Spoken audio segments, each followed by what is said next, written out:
বুলি প্ৰমাণ পালো যেতিয়া লকডাউন হৈছিল। 3টা বছৰ আমাৰ নাটক হোৱা নাছিল।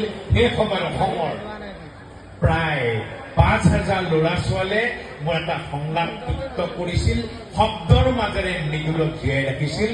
তেওঁলোকক মই সংলাপৰ পটভূমিটো নকলে সংলাপৰ মাধুৰ্যতা বিচাৰি নাপাব।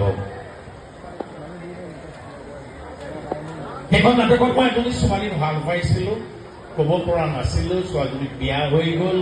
বিয়া হৈ কিবা কাৰণে ঘৰলৈ উভতি আহিল। তাৰপিছত মই সমানেই মৰম কৰিছিলো, সমানেই চেনেহ কৰিছিলো, সমানেই পৰিচৰ্যা কৰিছিলো, কৰিছিলেই। আৰু মইতো বিয়া হৈ গৈছিলো, তই মোক কিয় মৰম কৰ, কি হয় মই তোৰ?